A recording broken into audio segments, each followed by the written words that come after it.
sila, mag-intercut siya dun sa pag-save ko dun sa family ko. So, exciting. So, makikita na punong-puno ng bakbakan sa Japan. And ganun din, kainit ang bakbakan sa Pilipinas. Another round of applause to our cast, please. The contract, grabe. Louder, please.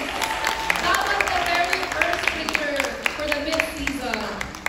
Congratulations, everyone. Okay, so now, before we begin the Q&A, let's hear first from the contracts. I have a few questions. First to Richard. Where in Japan did you guys shoot this? And was there any reason why you guys chose and shoot in Japan? We shot this this episode of Incognito in Yamagata, in Japan. Sobrang lamig dun sa lugar na yun. At talagang snow every day, non-stop rain, snowfall. If you're gonna ask me kung bakit doon. Yes, bakit? Well, hindi ko rin alam. Siguro pinili nila yung pinaka maraming snow na area because we really wanted to capture the ibang terrain na talagang all white. We wanted that all white feel, and I think we got it and more. Every day talagang non-stop yung snowfall. Na-experience namin legit na snowstorm. Legit na snowstorm. And, you know, hats off to our crew. Kasi yung crew namin talagang sobrang hirap din ang pinagdaanan nila, you know, managing all the equipment, you know, the cameras, the lenses, everything at the same time in that kind of weather condition. Talagang, it was challenging for everyone. Every day, we were tested every day. And, you know, we were able to do it as a group, as a unit. And, you know, after that, parang, you can take us anywhere. That's a type of experience that, after that, kahit saan niyo ako dalhin next. Ay, grabe. Direct. Biglang i-cover yung next. Daniel, may question din ako. How was your experience shooting in Japan? Especially the fight scenes. Hindi ba kayo natumba, nag-slide, buo naman lahat ng buto? Oo, hindi, kasama yun. Kasama yung madudulas. Hindi mo maiiwasan. Talagang yelo yung tinatapakan mo. Natuklasan namin na meron parang nilalagay sa sapatos para di madulas. Nung last day na. Di ba natin? Pero okay lang. Kasama yun kahit sa... Di ba, pag tuloy-tuloy yung aksyon, kahit madulas ka, tuloy-tuloy pa rin. Kasama kahit sa totoong buhay, nangyayari yun. Okay lang. Dahil yun ang nagpapatotoo dun sa aksyon. Okay, thank you. Thank you, guys. So, we're still waiting for Sir Ian, and this is for Sir Jay. Nasa Skyway na po ba? Yes! Lumilipad na po. Sakto, solo yung interview niya sa kanya. Yung si contractor dumarating pagkatapos. Malapit na po siya. Lumilipad na po siya. Okay, this question, let's start the Q&A, guys. This question is for Sir Jay. Sa tinatakbo ng kwento ngayon, side missions ang ginagawa ng grupo. Pagdating ba ng mid-season, makikilala na ba namin si Elcano? And can you give us a little bit of a tease sa abangan ng viewers?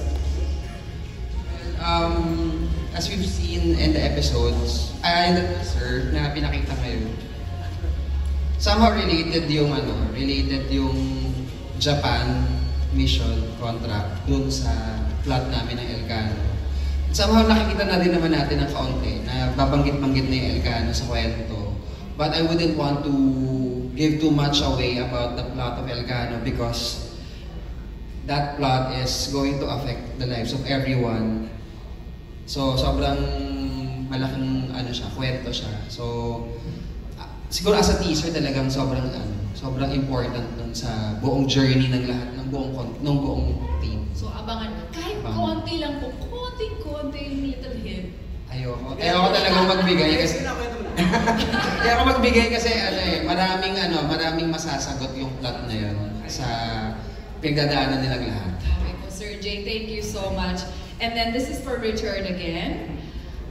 What were some of the biggest challenges you faced while shooting an action sequence in Japan, especially winter? How did the Incognito team adapt to it? Like what I said nga kanina, every day was very challenging. Plus shooting the action sequences. You know, we just had to adapt, we had to survive, and we had to, you know, do our jobs the best way we can. Pero yun, mahirap talaga. Mahirap talaga yung weather conditions. Yun nga, gaya na sabi ni Anthony, pag nabasa kasi yung kamay mo, yun na yun eh, like, you know, ang hirap na nun. So yung gloves, so we had to wear waterproof gloves, waterproof socks, shoes, and everything. So it was hard. Talagang, tapos siyempre yung light, you know, yung daylight, kailangan namin hinahabol lagi. A lot of challenging conditions, but you know, we were able to manage. I think we did a good job as a team. How many weeks were you guys there? Almost 2 weeks, I think. Wow, it's super cold. Do you guys remember how cold it was? Negative? -6. -6, yeah. Kulang pa naman like negative 15. Feels like negative 15. Pero pag may wind gust, wind chill. medyo malala siya.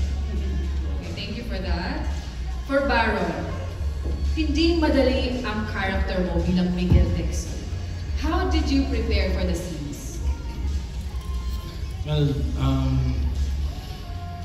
we've been filming already for 6 months. So, blended na yung grupo namin. And nakabisado ko na rin si Miguel. So, what I do lang is, every time na may bagong week na script, sorry. I just automatically transform into Miguel kasi it's very easy because si Miguel yung mga suot niya quirky, nakasalamin. So nakakadala yung outfit. Plus, of course, yung story. So I just want to say that, you know, I'm very, very grateful to my co-stars, the cast, you know, the crew, our directors for guiding me and for keeping me grounded also. So, nakakatuwa na part ako ng Incognito. Sobrang happy. Thank you. Thank you, Baron. Okay, Danielle, how does it feel to be in your action star era? Ano ang pinakagusto mo sa pinagagawa nyo ng action? And ano naman ang pinaka-challenging for you? Action star.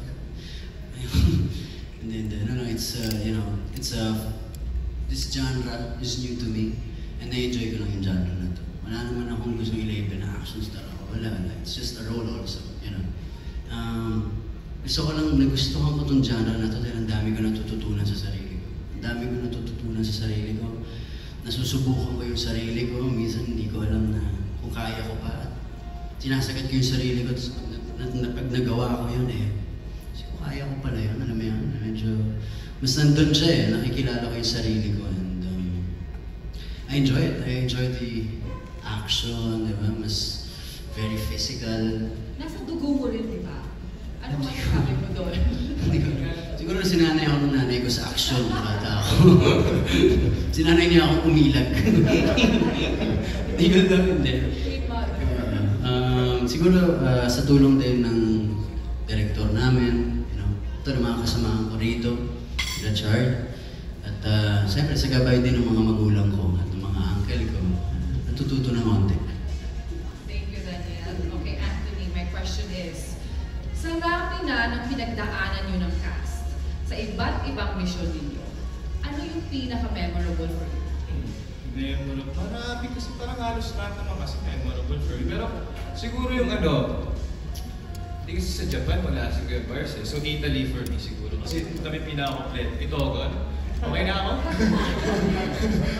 Yung mga memories ko dun, iba okay, pero ayun na, siguro na-enjoy ko yung Italy namin. Kasi kung mas kompleto kami dun buo yung mood dun. Saan nasugat ka dun? Tsaka dun niya ako, binigyan niya ako ng core memory dun Ayun. Yung peklat ako Binigyan niya ako ng peklat sa tuhod. May scar ka to memory. Diba? Greece. Astig din. Pero yun, so far, Italy, tsaka yung Palawan. Palawan, of course. Okay, for Kyla. Kahit na action ang serye, hindi makakalampas na siniship ang character mo sa characters ni Richard and Daniel. Ano sa tingin mo ang characteristics ng dalawang leading men na pwedeng ma-fall si Max? Si Max kasi, I think Max is a very compassionate character, but she also is very morally strong. So she always makes it an effort to do the right thing. And I feel like, so ano siya, parang perfect balance siya ng heart and head. So I feel like, si JB kasi mas siya yung logical, and he also is the one that leads the team pag wala si contractor. So I feel like that's something similar that Max has with JB. And si Andres naman, yung decisions niya are motivated by emotions. And very compassionate din ang character ni Andres. So I feel like yun din ang similarity ni Max kay Andres. So I feel like if I were to think about those things that they have in common, siguro yun yung magpo-form ng mas strong na bond with Max and JB or Max and Andres. Actually, marami nanonood na young girls and actually really love your character. Do you have anything to give advice to the young girls who aspire to be a Max someday? Sila magpabangs. Other than magpabangs. Aside from the bangs, Other than that, kasi, you know what? One thing that I'm really proud of also here in Cognito is both Gab and Max's characters are very strong and empowered women, are very independent, na talagang makikita mo throughout the show na they're equally as skilled as the male characters. And that's something that I really, really am happy about. So I feel like, hopefully, I hope, diba, seeing Max and Gab's characters, I hope, inspires young girls to have that same, or to feel empowered and to be inspired, to be independent and to be go-getters and to go for what you want and to have that fearlessness about Max and Gab. So siguro yun lang. I feel like it's about being fearless as well, being brave, and owning and embracing that independence. Thank you for that wonderful answer. Okay, my next is for another lady, the contracts, Maris. Every time you have a scene with Joel Torre, sobrang nagtitrending because the netizens are really happy of your Ilonggo accent. Kahit Bisaya ka, di ba? You're from Davao. How was it doing a scene with Joel and preparing for some Hiligaynon dialects? Was it hard for you? You know what, I remember that day, when shooting teleseries, you get so many surprises first thing in the morning, you know? So, going to the set, I was already very nervous, you know? I'm gonna do scenes with Sir Joel Torre, who I look up to also sa acting. And then, nasa set kaming dalawa, nasa standby area. And then biglang pumasok si Direk. Okay, so Gab, Ilonggo ka dito Sabi ko, Direk! So, surprised yun lahat. And then sabi ko lang, thank God, Bisaya ako.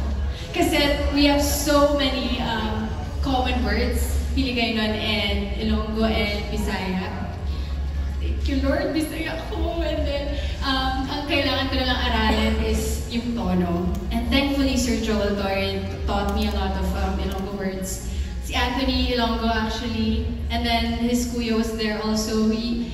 Kami talaga, there were even lines na hindi Ilonggo. Sabi ko, hindi, itodo natin to. So, nagpaturo ako, i-translate mo nga to. Ganyan. So, example. In Bisaya and then in Ilonggo. Unsa man, like Bisaya. Bisaya ko ka, diba? Bisaya mo ako. Invite mo ang mga audience in Ilonggo. Tipuga, Hindi mo na marunong mag-Ilonggo to, lang Pero, sa mga kapamilya dyan, Tagalog mo na lang, but with the Ilonggo accent. Sa kapamilya, hindi man ako Panoorin niyo yung Joel Torre, pero mahal ko talaga yung tao na yun, kahit masama siya. I mean, yung